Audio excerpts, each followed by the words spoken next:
Men, not every girls' night is what it claims to be. Some supposed friend gatherings are elaborate setups specifically designed to create opportunities for infidelity while maintaining plausible deniability. Before we get into it, don't forget to like and subscribe, and hit hype to boost this episode. Drop a comment below with your city or country.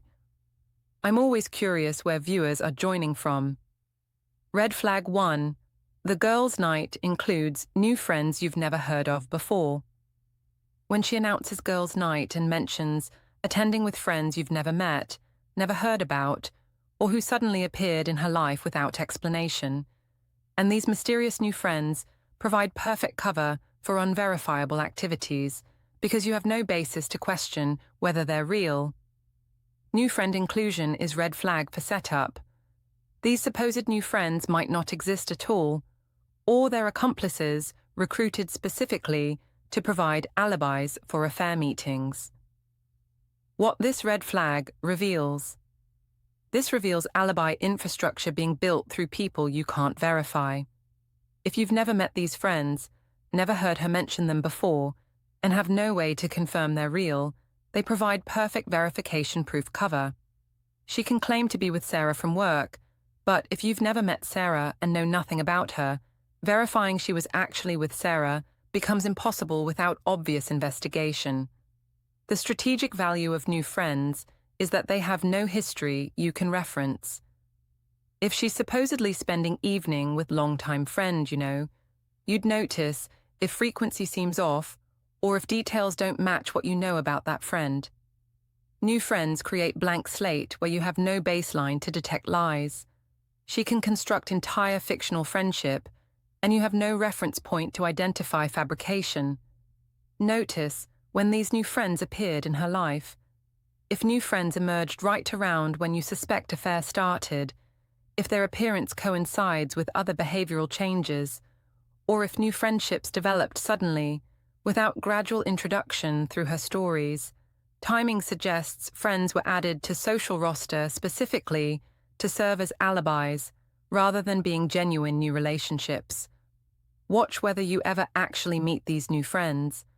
If she talks about spending extensive time with new friends, but consistently avoid situations where you'd meet them, if opportunities to introduce you to these supposedly important new people never materialize, if she keeps her social life with these friends completely separate from you, separation reveals these friends serve purposes that require keeping you away from them.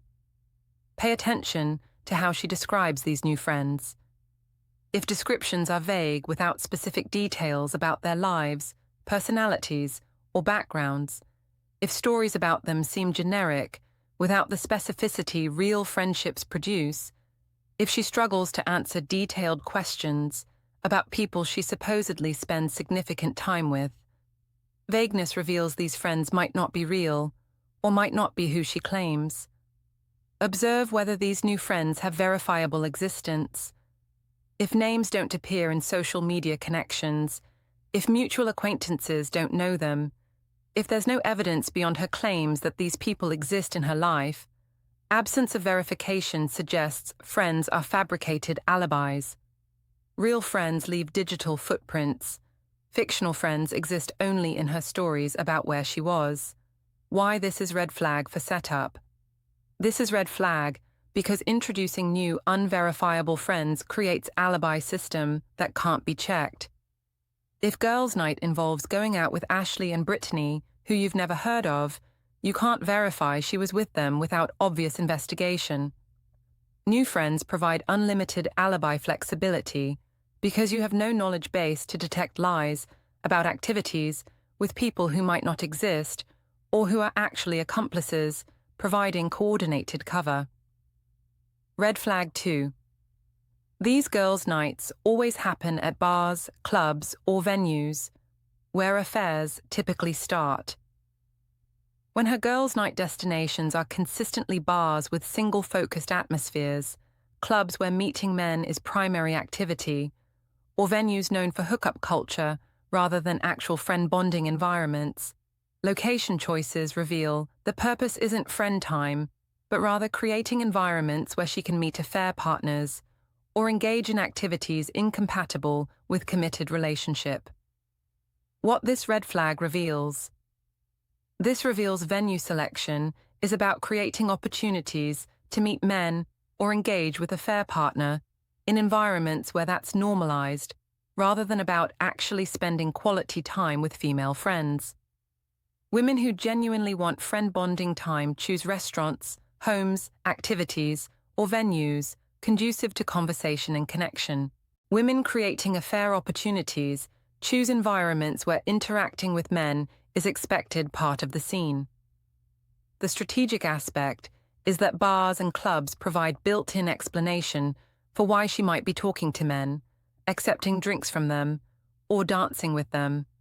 If she's at club for girls' night, the environment naturally involves male interaction that would be inappropriate in other contexts.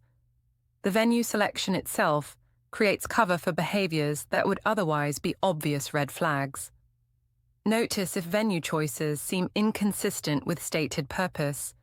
If she claims girls' night is about catching up with friends, but chooses loud club where conversation is impossible, if supposed bonding time happens in environments designed for meeting new people rather than deepening existing friendships, venue contradiction reveals actual purpose differs from stated one. Watch whether venue selection has changed over time. If earlier girls' nights happened at restaurants or homes but recently shifted to bars and clubs, if locations became more hookup-oriented, location evolution reveals changing purpose. Genuine friend gatherings don't need to migrate to single-scene venues unless facilitating affairs has become actual purpose. Pay attention to specific venue characteristics.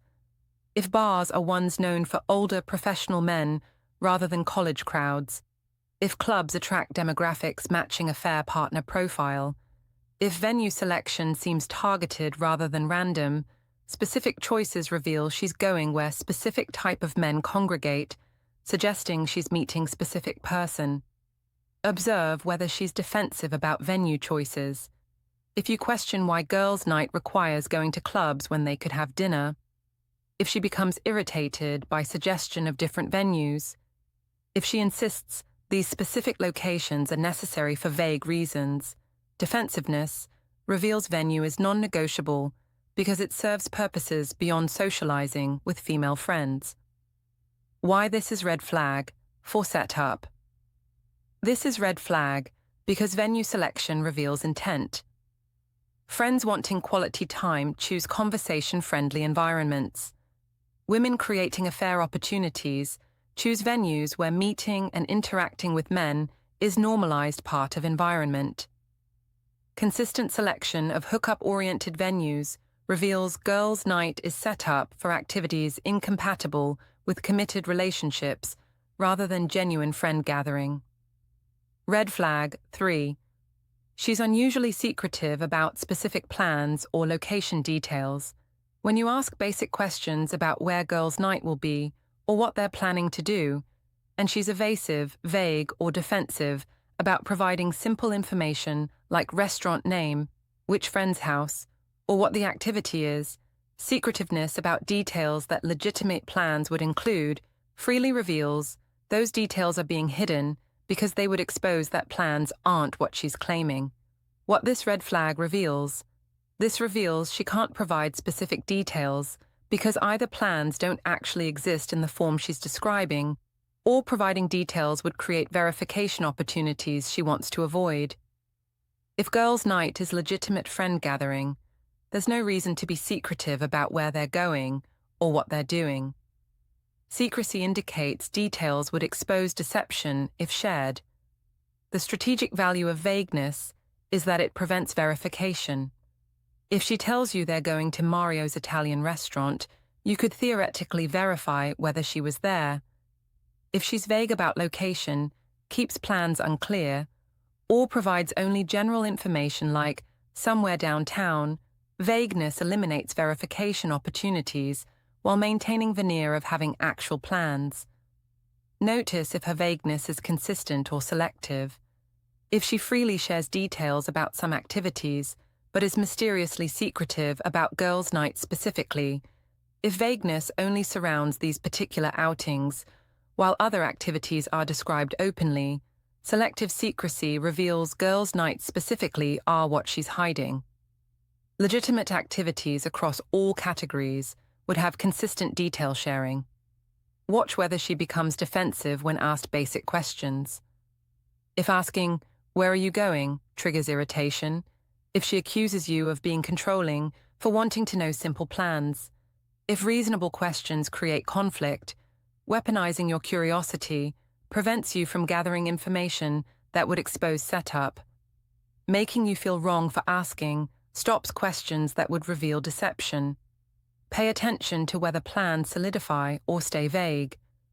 If departure time approaches and she still can't tell you specifically where they're going, if plans remain unclear right up until she leaves, persistent vagueness reveals plans were never clear because they're not what she's claiming. Real coordinated friend activities have details. Cover stories stay vague to maintain flexibility. Observe whether vagueness extends to friends involved. If you ask who's going and get unclear response, if she can't name specific friends attending, if list of participants seems to change or remain deliberately unclear, vagueness about who prevents you from verifying with specific people. Unclear participant list makes verification impossible without revealing you're investigating. Why this is red flag for setup. This is red flag because legitimate plans have details that are freely shared. Secretiveness about basic information, where, what, who, reveals those details would expose deception. Setup girls' nights stay vague because providing specifics would create verification opportunities, make lies harder to maintain, or reveal that plans don't actually involve what she's claiming. Vagueness is protective mechanism for deception. Red flag 4. Her friends seem to know the setup they cover for her too easily. When verification attempts with her friends produce immediate coordinated confirmation without any hesitation, confusion, or need to recall details, when friends seem prepared to verify before you've even finished asking, when alibi confirmation feels rehearsed rather than natural recollection, friend behavior reveals coordinated setup where accomplices have been briefed on what to confirm and are ready to provide practiced cover stories. What this red flag reveals. This reveals friends aren't neutral parties providing honest information. They're accomplices in coordinated deception who've been prepared to lie to you. The excessive readiness with which they confirm details, the perfect alignment of their stories with hers, and the lack of natural memory retrieval patterns all indicate they're reciting coordinated alibi rather than genuinely recalling evening they spent together. The coordination is strategic because it makes verification seem to confirm her story, when actually it just confirms coordination quality. You think getting consistent account from friend validates truth, but consistency only proves they agreed on story beforehand. Prepared friends eliminate verification as detection method by turning it into confirmation of lies rather than exposure of truth. Notice if friends confirm before being fully asked. If you start to say, "I was wondering if," and friend immediately jumps in with, "Yes, we had great time at dinner Tuesday," preemptive confirmation reveals friend knows what you're calling about and has prepared response. Natural conversation doesn't involve people answering questions before they're asked. Watch whether friend's version matches hers too perfectly. If friend recounts evening with identical details in same order with same emphasis, if stories align so perfectly there's no variation in what each person found noteworthy or memorable, perfect alignment reveals coordination rather than independent recollection. Real shared experiences are remembered differently by different people. Pay attention to whether friend volunteers unnecessary detail. If you simply ask if they were together and friend provides elaborate, unprompted description of evening, excessive information provision suggests Friend is working from script designed to convince you. Natural confirmation is brief. Scripted alibis are elaborate because they're performing believability. Observe whether friend seems nervous or uncomfortable. If friend seems anxious while confirming, if there's tension in voice or manner, suggesting discomfort with lying, if friend avoids follow-up conversation after providing confirmation, discomfort reveals conscience struggling with coordinated deception. Even accomplices who agree to lie sometimes show stress about participating in betrayal. Why this is red flag? For setup, this is red flag because friends who are too prepared, too perfectly aligned, and too ready to confirm are exposing coordination rather than validating truth. Setup requires accomplices who will provide alibis, and their excessive preparedness reveals they've been briefed. Legitimate social activities produce variation in recollection. Coordinated setups produce suspicious, perfect alignment that reveals conspiracy. Red flag 5. Financial evidence. Doesn't match her story about where they went. When she claims girls' night was dinner and drinks, but credit card shows charges inconsistent with claimed activities, when expense amounts don't match what she described, or when financial trail reveals locations different from what she told you. Money evidence exposes setup because finances can't be coordinated with friends as easily as stories can. Credit cards don't lie even when people do. What this red flag reveals. This reveals actual activities and locations differed from claimed ones. Financial evidence is powerful because it's harder to manipulate than verbal stories. She can coordinate story with friends perfectly, but if credit card shows she was at hotel bar when she claimed to be at restaurant, or if charges indicate solo activity when she claimed group gathering, financial record exposes the setup by revealing where money was actually spent. The challenge for her is that financial coordination requires either not using traceable payment methods or ensuring charges could seem consistent with cover story. Cash usage eliminates trails, but isn't always practical. Credit cards leave evidence. The financial record becomes lie detector that reveals when claimed activities don't match actual spending. Notice if charges appear for locations not mentioned. If credit card shows bar or restaurant she never mentioned when describing evening. If locations on statement don't match her story. If charges appear in areas she claimed not to visit. Financial evidence proves she was places she didn't account for in her story. Watch for amounts inconsistent with claimed activities. If she supposedly had casual dinner but charge suggests fine dining. If claimed just drinks results in amounts suggesting full evening at bar with multiple rounds. If numbers don't match described modesty of plans, amounts reveal actual activities were more extensive or expensive than claimed. Pay attention to timing of charges. If charges appear at times inconsistent with claimed timeline, if dinner charge is at 10 p.m. when she said they ate at 7, if multiple charges span hours when she claimed they were at single location, temporal evidence exposes timeline lies. Credit card timestamps can contradict verbal timeline. Observe whether she uses more cash around girls' nights. If she suddenly withdraws cash before these evenings, if cash usage increases when normally she uses cards, if shift toward untraceable payment happens specifically around suspect activities, payment method change reveals awareness that credit cards would create evidence she's trying to avoid.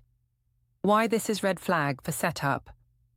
This is red flag because financial evidence is harder to fake than verbal stories. Set-up girls' nights that are actually affair meetings create financial trails inconsistent with cover stories. Charges appear at wrong locations, wrong times, or for wrong amounts. Money doesn't coordinate as easily as alibis, making financial records powerful tool for exposing setup when claimed activities don't match spending evidence. Red flag 6. She returns with physical evidence inconsistent with claimed activities. When she comes home from girls' night and physical evidence doesn't match claimed activities. She's not tired after supposedly long evening. She doesn't smell like restaurant or bar she claimed to visit. Her makeup is freshly applied, rather than worn from hours out. She's showered when that doesn't fit timeline. Or clothing seems wrong for described activities. Physical contradictions reveal she wasn't where she claimed doing what she said. What this red flag reveals. This reveals actual evening activities differed from described ones, enough that physical evidence contradicts story. Women returning from legitimate girls' nights show predictable physical evidence: tiredness from long evening, environmental smells from venues visited, makeup worn or smudged from hours of wear, appropriate clothing for described activities. Absence of expected evidence or presence of contradictory evidence exposes setup. The physical evidence is particularly revealing because it's hard to manage every detail. She can coordinate verbal story perfectly with friends, but physical reality is harder to manipulate. If she claims 6-hour evening at bar and grill, but returns looking freshly showered and made up, physical state contradicts claimed activities and reveals she's been somewhere else doing something different. Notice her energy level. If she supposedly had exhausting long evening but returns energized and awake, if she's not showing normal tiredness from claimed activities, if energy level seems inconsistent with hours supposedly spent socializing, physical vitality contradicts exhaustion that claimed activities should have produced. Watch for environmental evidence. If she claims to have been at smoky bar but doesn't smell like smoke, if she supposedly spent evening in crowded restaurant but clothes don't carry food or crowd smells, if environmental markers that should be present from claimed location are absent, missing evidence reveals she wasn't actually there. Pay attention to makeup and appearance. If makeup is perfect when it should be worn from hours out, if she looks like she just got ready rather than like she's been out all evening, if appearance is inconsistent with timeline of claimed activities, freshness reveals either she wasn't out as long as claimed or she freshened up somewhere that doesn't fit her story. Observe clothing choices and condition. If outfit seems inappropriate for claimed activities, too dressy for casual dinner, too revealing for friend gathering, too careful for claimed dive bar, if clothing is pristine when it should show wear from evening out, if outfit choices make more sense for different activities than ones she described, clothing evidence suggests different activities occurred. Why this is red flag for setup. This is red flag because physical evidence is hard to fabricate and easy to contradict. Setup girls' night that's actually a fair meeting creates physical evidence inconsistent with cover story. She might return from hotel, not smelling like bar she claimed. She might look fresh from recent shower, not tired from claimed long evening. Physical contradictions expose setup by revealing her physical state doesn't match claimed activities.